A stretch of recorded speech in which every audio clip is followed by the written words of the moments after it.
A névoa se erguia preguiçosa sobre o rio Tâmisa, envolvendo a cidade de Londres em um silêncio denso e frio, como se o próprio tempo prendesse a respiração.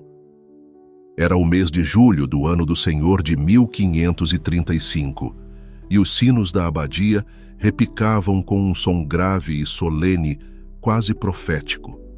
No coração da torre de Londres, um homem de cabelos grisalhos e rosto sereno ajoelhava-se diante de uma cruz de madeira sem ornamentos, murmurando palavras que ninguém ouvia, exceto o céu.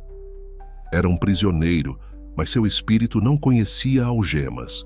Suas vestes eram humildes, sua cela austera, mas em seu olhar ardia uma luz tão clara e profunda que nenhuma sombra poderia apagá-la. Aquele homem se chamava Tomás Moro, e seu nome havia sido temido, admirado e reverenciado por toda a Inglaterra. Filósofo, humanista, jurista, chanceler do rei. E agora, prisioneiro de sua própria consciência. Senhor, sussurrou ele, que eu nunca, por temor aos homens, perca o santo temor de ti. Longe estavam os dias dourados na corte, os debates com Erasmo, as tardes de estudo com sua filha Margaret, os risos compartilhados junto ao fogo. Tudo aquilo ficara para trás como um sonho, como uma embarcação que se afasta do porto quando as marés do mundo mudam sem aviso. Diante dele, só restava a morte, e a certeza luminosa de jamais ter traído a voz secreta que Deus colocara em sua alma. O carcereiro bateu na porta de ferro. Sir Tomás, anunciou em voz baixa. Chegou a hora. Tomás levantou-se com calma. Pegou nas mãos o pequeno crucifixo de madeira, beijou o rosto do Salvador e caminhou ao encontro de seu destino sem tremer. Do lado de fora, os passos ecoavam pelos corredores úmidos da torre como ecos de um julgamento que não era deste mundo. As multidões já se aglomeravam junto ao cadafalso. Algumas curiosas, outras compadecidas. Alguns murmuravam o nome do rei com temor, outros o de Moro com reverência. Morro como fiel servo do rei, diria minutos depois, mas primeiro de Deus. Esta é a história de um homem que escolheu o silêncio em vez da traição, a justiça em vez da comodidade e a cruz em vez do trono. Esta é a história de Tomás Moro, mártir da verdade, testemunha da consciência invencível, espelho de uma esperança que não conhece a morte. O ar de Londres, no inverno de 1478, estava impregnado de fumaça, mercado e sinos. Desde as primeiras horas do dia, a cidade fervilhava como um organismo vivo. Pregões de comerciantes, cascos retumbando sobre as calçadas de pedra e orações ecoando das altas torres de São Paulo. Em uma modesta casa de tijolos vermelhos, próxima ao templo de São Lawrence Jury, nascia um menino cujo destino um dia desafiaria os próprios alicerces da coroa. Seu nome era Tomás, e seus primeiros choros se entrelaçaram com o murmúrio constante do Tâmisa, como se sua alma, desde o início, estivesse ligada ao ritmo profundo de uma Inglaterra dividida entre a tradição e o novo. Era filho de John Moore, juiz respeitado na corte de justiça, homem de disciplina férrea e consciência forjada como aço. Sua mãe, cuja doçura nunca sairia da memória de Tomás, ensinava-o a rezar com a mesma solenidade com que outros ensinam a andar. Desde pequeno, Tomás revelava um olhar atento, inquieto, daqueles que não se contentam com o visível, mas buscam o invisível que pulsa por trás de cada coisa. Amava as histórias de santos e mártires que sua mãe lhe contava ao pé do fogo, mas também as discussões jurídicas que seu pai mantinha com colegas à mesa de jantar. Entre manuscritos de direito canônico e rosários de contas gastas, sua alma foi crescendo como uma roseira entre pedras. Tomás, disse seu pai certa noite, enquanto liam trechos de A Cidade de Deus, de Santo Agostinho, o mundo precisa de homens com cabeça, mas também com coração.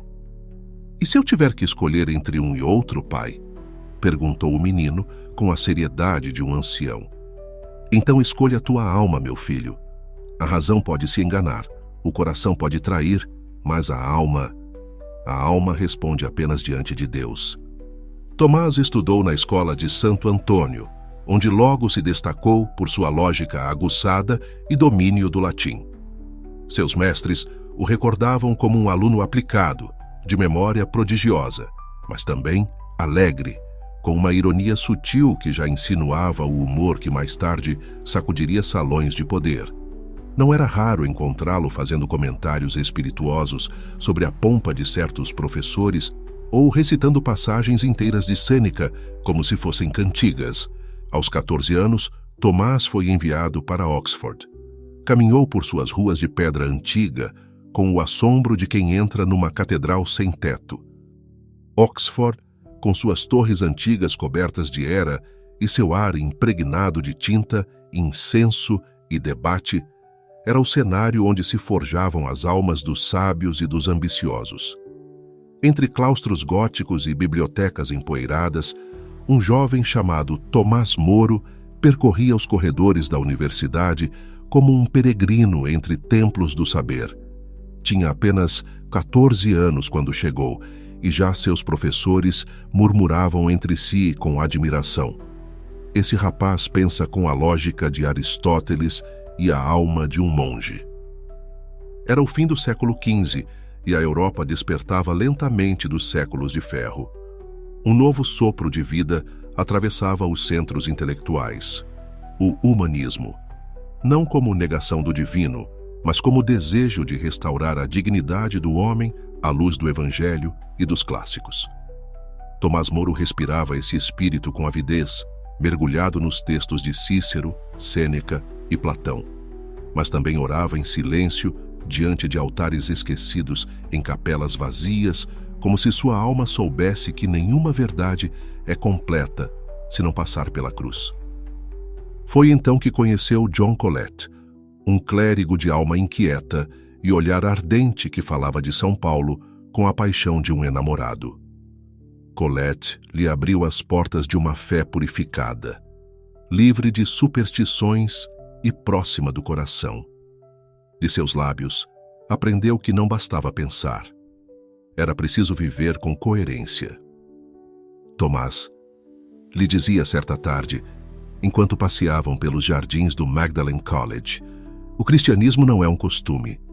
É um fogo que, se não te consome, é porque ainda não o compreendeste. As palavras de Colet caíram como semente em terra fértil. Começaram a brotar perguntas, tímidas a princípio, depois tumultuadas. Que caminho deveria seguir? O dos estudos e da política, onde seu talento florescia? Ou o do retiro contemplativo, onde sua alma encontrava uma paz profunda e silenciosa? Essa tensão entre o claustro e o mundo tornou-se um peso doce, como o de uma cruz não imposta, mas pressentida. Aos 17 anos, Tomás deixou Oxford temporariamente e retirou-se para viver com os cartuchos de Londres. Ali, entre os muros silenciosos do mosteiro de Charterhouse, experimentou a vida monástica.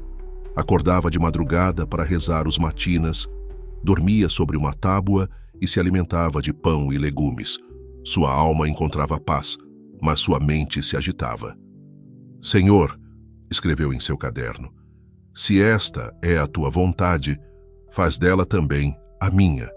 Se não for, então não me deixes enganar pelo desejo de fugir do mundo quando me chamas a transformá-lo.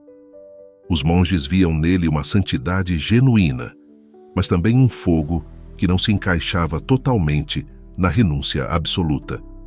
Tomás amava o silêncio, mas também o riso. Admirava a solidão, mas via beleza na arte de conversar. Seus olhos, mesmo na sombra do claustro, não deixavam de olhar para fora, como se intuísse que Deus o chamava a servir entre os homens e não distante deles. Retornou à vida pública, mas sem renunciar à oração. Ingressou no Lincoln's Inn, centro do direito em Londres, e ali tornou-se jurista. Mas não era como os demais. recusava subornos, defendia os pobres, estudava os casos com o Evangelho numa mão e as leis do reino na outra. Foi então que Erasmo de Roterdã, de passagem pela Inglaterra, ouviu falar daquele jovem advogado que se levantava antes do amanhecer para rezar o ofício divino e que, em vez de zombar dos pobres, lhes abria as portas de seu escritório. Conheceram-se numa tarde chuvosa e sua amizade seria um laço intelectual e espiritual que atravessaria décadas. Juntos sonharam com uma reforma moral da Igreja, com um cristianismo alegre, sábio e profundamente humano. Tomás, disse-lhe Erasmo após sua primeira conversa, se algum dia o poder tentar comprar tua alma, que saiba que lidará com um homem, e não com um preço. Essa semente também germinaria. Foi assim que o jovem Moro, entre a oração cartusiana, os salões do direito, as cartas com Erasmo e os passeios com Colette, descobriu que sua vocação não era fugir do mundo, mas elevá-lo. Não seria monge de cela, mas monge de toga. Sua cela seria sua consciência e seu hábito, a lei de Deus escrita em seu coração. Já então começava a se formar nele aquela quietude de rocha que um dia se ergueria diante da tempestade do poder. Porque, enquanto outros aprendiam a conviver com a consciência adormecida, Tomás aprendia a escutá-la como se fosse a própria voz de Deus. Se as grandes almas encontram seu templo na consciência, Tomás Moro encontrou seu mosteiro no lar. Após anos de estudos, discernimentos e serviço jurídico, decidiu abraçar uma vocação ainda mais radical, a de esposo e pai. Em uma época em que muitos viam o matrimônio como mera aliança ou degrau social, Tomás o compreendia como uma verdadeira escola de santidade. Casou-se com Jane Coate, jovem de coração simples e voz suave, a quem ensinou não apenas latim e música, mas também a ler as escrituras com o coração aberto. Sua casa em Chelsea, às margens do Tâmisa, não era ostentosa nem grandiosa, mas ali reinava uma harmonia tão profunda que muitos a chamavam de o paraíso entre papéis e orações. O som do alaúde misturava-se ao canto dos salmos, e as brincadeiras das crianças eram interrompidas apenas pelo toque do ângelus ao meio-dia. Tomás era um homem de estado, sim, mas, acima de tudo, era pai. Não quero formar eruditos, dizia com ternura aos filhos. Quero formar almas que vivam na verdade e morram com honra.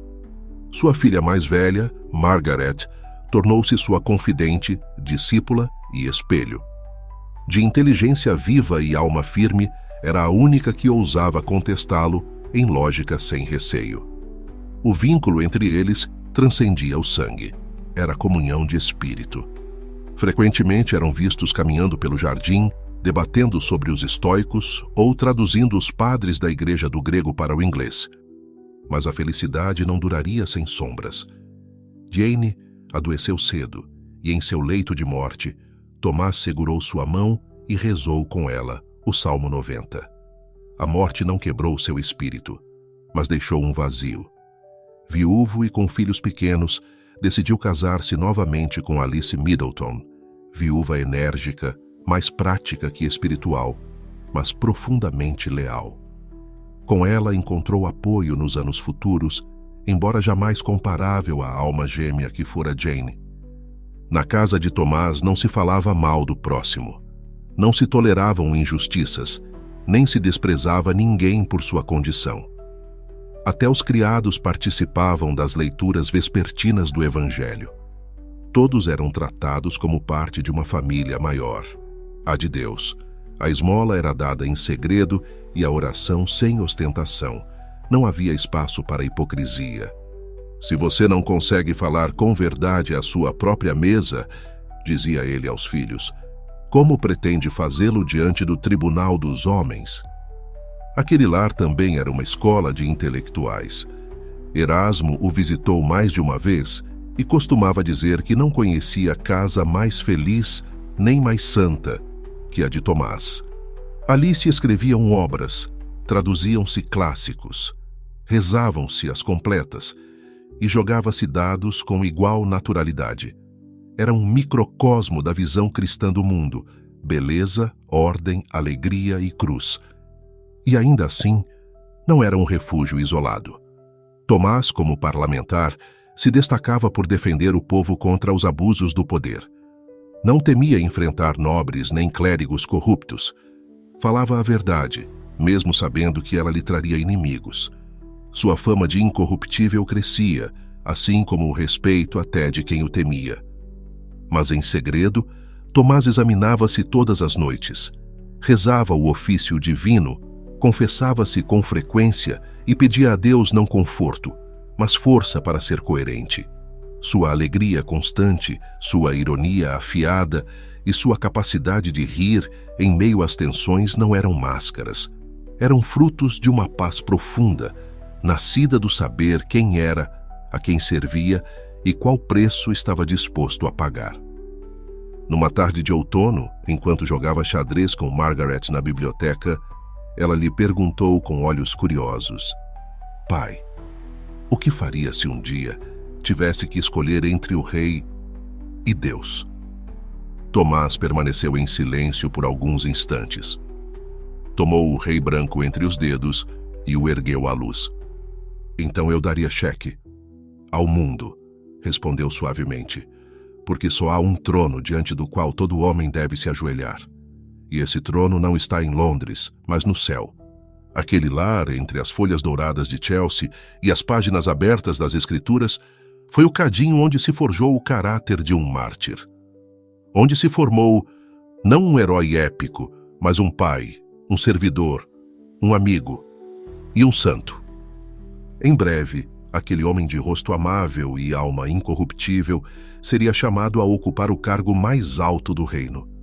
Mas já então, Tomás havia aprendido que nenhum título vale a pena se custa a própria alma, e sua consciência, seu castelo mais firme, estava prestes a ser posta à prova como nunca antes. Era o ano do Senhor de 1529, e os sinos da abadia de Westminster ressoavam com um timbre diferente. Pela primeira vez, o rei Henrique VIII nomeava como Lord Chancellor da Inglaterra um homem que não pertencia ao clero. Não era nobre nem cortesão. Era um humanista, um jurista e um cristão incorruptível. Seu nome, Tomás Moro. O anúncio se espalhou entre murmúrios. Alguns celebraram como um triunfo da sabedoria e da virtude. Outros o olhavam com desconfiança. Sabiam que aquele homem que ria com os humildes e citava Cícero na mesa real não seria facilmente controlado. Era do tipo que não se vendia nem por ouro, nem por bajulação. E isso, na corte, era mais perigoso que a heresia. Desde o primeiro dia, Tomás carregou sua cruz ao palácio. Não se deixou seduzir pela seda nem pelos banquetes. Continuava levantando-se ao amanhecer para rezar, jejuava às sextas-feiras e dedicava as tardes livres a visitar os pobres. Apesar de vestir a túnica do poder, nunca deixou de carregar o manto da humildade. "Senhor chanceler", perguntou-lhe um cortesão durante uma audiência, "como consegue manter sua serenidade quando tantos desejam sua queda?" Tomás sorriu com ironia e respondeu: "Quando se sabe que será julgado por um tribunal mais alto que o do rei, os rumores da corte parecem cantigas de criança. Sua gestão foi reta e severa. Combateu a corrupção, protegeu os camponeses e recusou-se a condenar por heresia sem provas concretas. O povo o admirava. Os nobres o temiam. O rei oscilava entre respeito e desconfiança. Mas então, a tempestade começou a se formar nos céus da Inglaterra.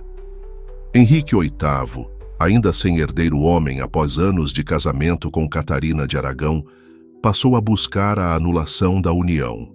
O Papa, pressionado pelas circunstâncias políticas da Europa, recusou-se. Henrique, frustrado, decidiu romper com Roma e proclamar-se chefe supremo da Igreja na Inglaterra.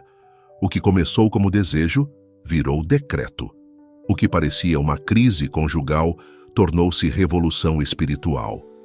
Tomás observava tudo de seu gabinete, como quem vê uma onda escura se aproximar para engolir o altar e o trono. Servira ao rei com lealdade, mas agora a fidelidade dividia-se como uma lâmina em sua alma. O monarca não pedia apenas obediência política. Exigia adesão espiritual. Queria que todos reconhecessem sua supremacia sobre a igreja. E isso, para Tomás, seria trair a Cristo. Durante semanas, evitou confrontos diretos. Manteve um silêncio prudente. Não criticou o rei, mas também não assinou documento algum. Não participou das cerimônias. Não compareceu aos casamentos. Rezava mais que nunca. Jejuava. Esperava que a tempestade passasse. Mas nos corredores do palácio já o olhavam com desconfiança. E Henrique sentia sua presença como uma sombra moral incômoda. Certa tarde, Tomás foi chamado à presença do rei. O salão estava adornado com tapeçarias, velas e a nova esposa do rei, Ana Bolena. Henrique o recebeu com um sorriso tenso. Tomás, disse, preciso do teu conselho. És o homem mais sábio do reino. Não achas que o trono da Inglaterra merece um herdeiro legítimo? Tomás baixou os olhos. Majestade, o trono merece justiça. E a justiça não se fabrica à margem da verdade. E não é verdade que o Papa interfere em meus assuntos? Perguntou Henrique com tom cortante. É verdade, respondeu Tomás com firmeza calma, que há coisas que não pertencem nem ao rei, nem ao Papa. Porque existem leis que não foram escritas por homens, mas por Deus. O salão mergulhou no silêncio. O rei cerrou os lábios. Nada mais disse. Mas naquele instante, Tomás soube que sua queda já estava selada. Poucas semanas depois, apresentou sua renúncia ao cargo de Lord Chancellor. Fez isso sem discursos, sem alarde. Silenciar. Em uma época em que cada palavra era um peso político, uma sentença de vida ou uma traição da alma, Tomás Moro escolheu calar. Não como os covardes que se escondem, nem como os cúmplices que pactuam com as sombras, mas como os santos que compreendem que, quando falar é trair a verdade, o silêncio se torna uma armadura. Depois de renunciar ao cargo de chanceler, Tomás retirou-se para Chelsea, onde sua casa seguia sendo um refúgio de paz em meio à tempestade. Continuava a rezar, estudar, passear entre as árvores com Margaret, ler salmos ao entardecer, ensinar lógica aos filhos e rezar o rosário à noite. Mas a cada semana chegavam novos emissários do rei, novos textos exigindo sua assinatura, novas tentativas de arrancar dele uma palavra que o comprometesse. Não precisamos que fale, disse Thomas Cromwell, conselheiro real. Basta que assine, o povo o segue em silêncio. Seu exemplo é uma pedra no sapato do rei. E Tomás, ciente daqueles rumores, dizia à sua família com ternura: não é por orgulho que me calo, nem por vaidade. É porque sei que cada palavra que eu disser será usada para me condenar ou para negar a Cristo, e não quero fazer nenhuma das duas coisas. A lei do reino exigia que todos jurassem lealdade ao ato de supremacia. Um documento que proclamava o rei Henrique VIII como cabeça da igreja na Inglaterra. Os bispos já haviam assinado, os nobres também. Até amigos íntimos de Tomás, homens piedosos, haviam cedido, alguns com lágrimas nos olhos, mas ele não. Não assinava, não falava, não acusava o rei nem o defendia. Apenas guardava aquele silêncio sereno, como o de um mártir que caminha para o seu próprio Gólgota interior. Um dia, enquanto rezava em sua biblioteca, recebeu uma carta oficial. Estava convocado a comparecer diante do Conselho Real. Sua filha Margaret, ao ler a mensagem, sentiu um calafrio. Ele a olhou com ternura, tomou suas mãos e disse: minha filha, não tenhas medo. A vontade de Deus nunca me falhou. E se esta é a hora da minha prova, quero enfrentá-la com alegria. Vestido com sobriedade, sem escolta nem acompanhantes, Tomás apresentou-se diante do conselho. Ofereceram-lhe, pela última vez, a chance de assinar. Não o insultaram, nem o ameaçaram. Apenas mostraram o documento com os nomes de todos que já haviam cedido. Não queremos destruí-lo, disse Cromwell. Respeitamos você. Só pedimos sua lealdade ao rei. Não precisa explicar nada. Basta sua assinatura. Tomás olhou o documento, depois seus juízes e, finalmente, o céu. Fechou os olhos por um instante. Quando os abriu, seu olhar era firme como uma espada. O que penso sobre este assunto não foi dito, declarou. E não será dito, pois até o silêncio, em certos tempos, é uma confissão. E prefiro ser julgado pelo que não disse, do que me condenar pelo que deveria ter calado. A sentença não tardou. Foi preso na Torre de Londres. A cela que lhe designaram era fria, úmida, quase vazia. Ali, onde o tempo parecia ter parado, Tomás encontrou consolo nas Escrituras. Rezava os salmos de cor, escrevia cartas para sua família, especialmente para Margaret, onde cada linha brilhava com uma mistura impossível de ternura, profundidade e humor. Jamais falou mal de seus algozes. Nunca mostrou rancor. Dizia: estou na torre, mas não no desespero. Meu corpo está preso, mas minha consciência... ela está tão livre quanto os anjos do céu. O rei, frustrado, intensificou a pressão. Reduziram sua comida, impediram visitas, confiscaram seus livros, isolaram-no como se quisessem fazê-lo esquecer quem era. Mas toda manhã, os guardas o encontravam rezando, cantando salmos, escrevendo com carvão fragmentos do evangelho nas paredes. Um dia, um soldado, comovido por sua força, perguntou: como consegue sorrir, sabendo que lhe tiraram tudo? E Tomás, com um leve sorriso, respondeu: não me tiraram tudo, meu amigo. Ainda tenho minha consciência, e Deus sabe que isso basta.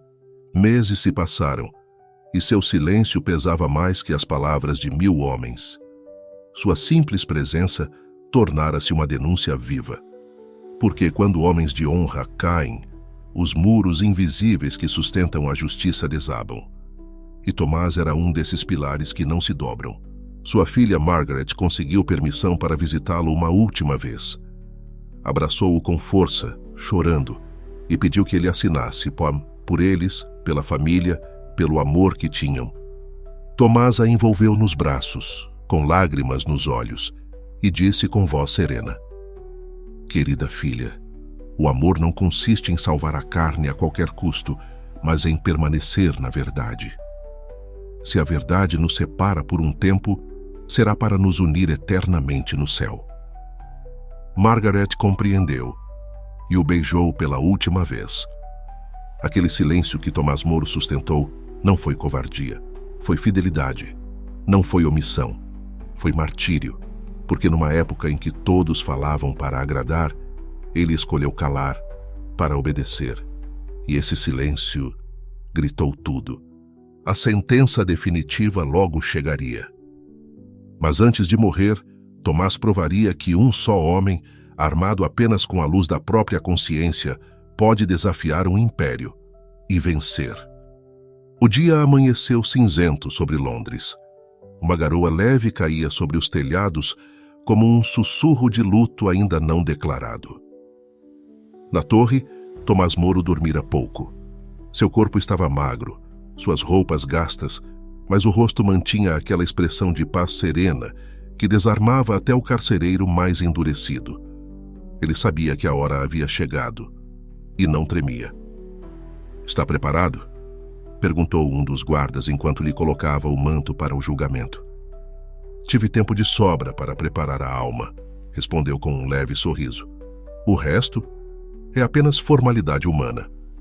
O julgamento ocorreu em Westminster Hall. Estava lotado, nobres clérigos emissários do rei, juízes tendenciosos e um povo dividido entre o medo e a admiração. No estrado, Thomas Cromwell conduzia o processo com frieza e determinação.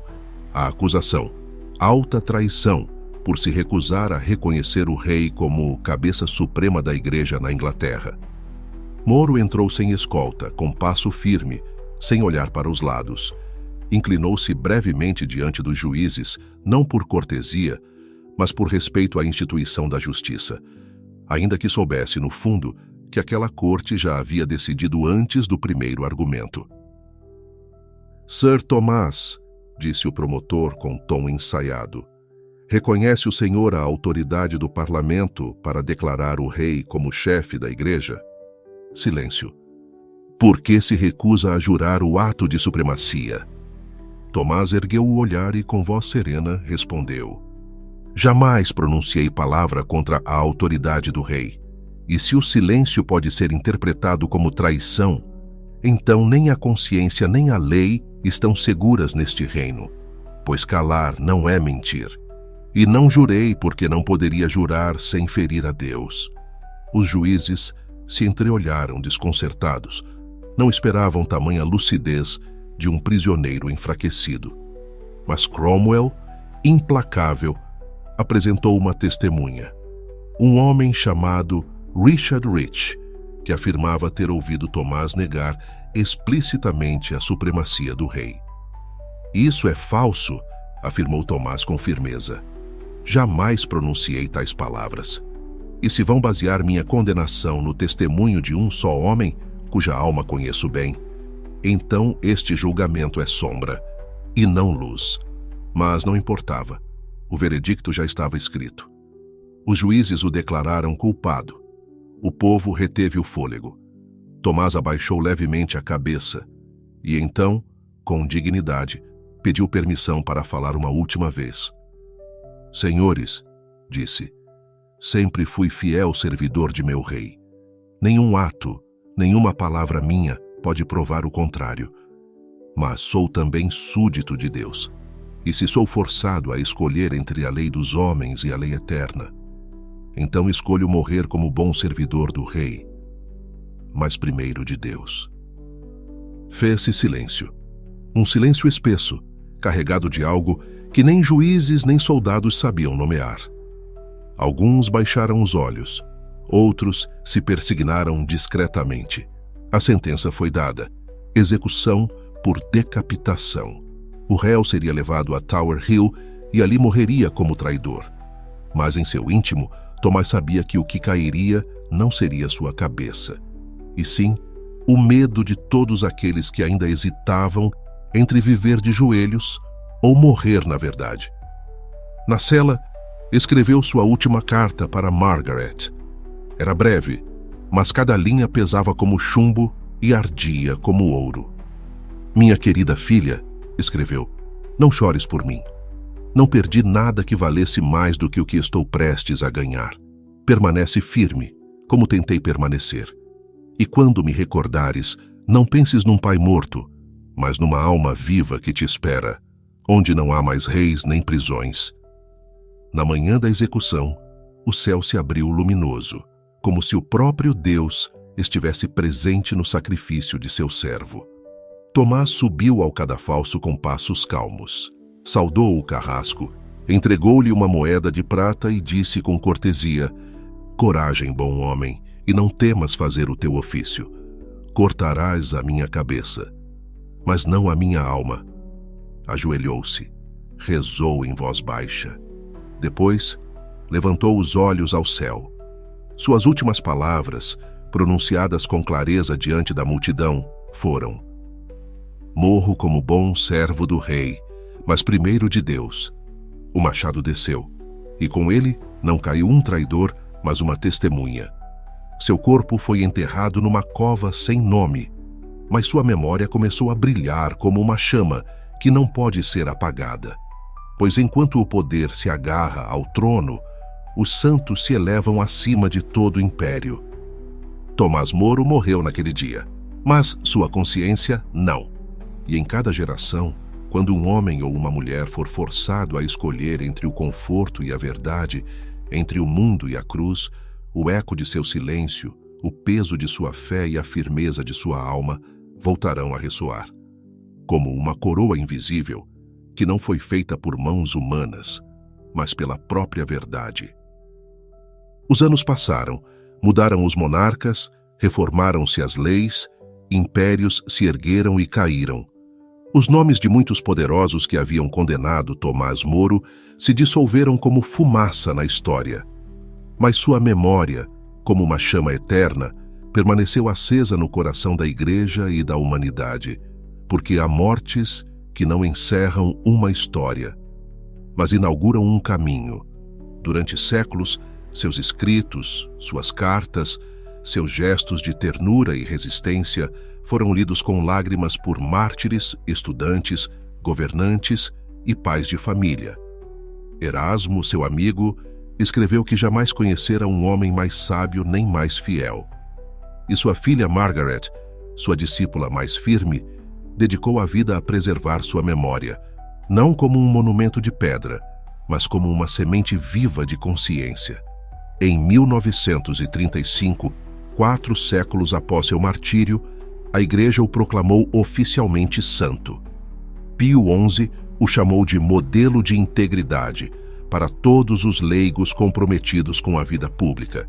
E mais tarde, João Paulo II o declarou padroeiro dos políticos e governantes, como luz para aqueles que caminham entre o dever terreno e a fidelidade eterna. Mas a santidade de Tomás Moro não está apenas em seu título, nem em seu martírio, nem na eloquência de seus julgamentos.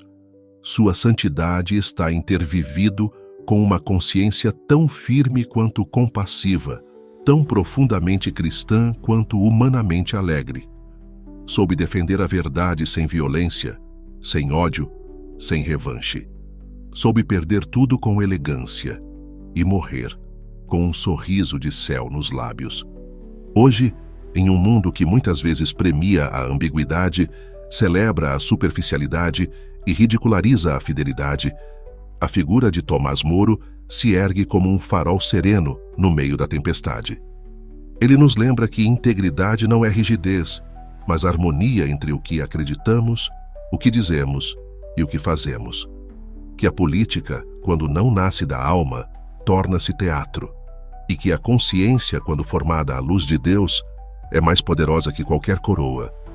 Talvez por isso, ainda hoje, quando um crente precisa tomar uma decisão difícil, quando um servidor público enfrenta o dilema entre a conveniência e a justiça, quando um pai ensina o filho a dizer a verdade, mesmo que isso custe caro, o nome de Tomás Moro reaparece, silencioso, mas invencível. Porque a verdade não grita, não se impõe, não ameaça. A verdade permanece. E sua vida foi isso, uma permanência da luz em meio à sombra. Uma fidelidade sem ostentação. Uma alma que não se deixou comprar nem intimidar. Santo Tomás Moro, mártir da consciência, padroeiro dos governantes justos, exemplo de alegria em meio à provação, rogai por nós.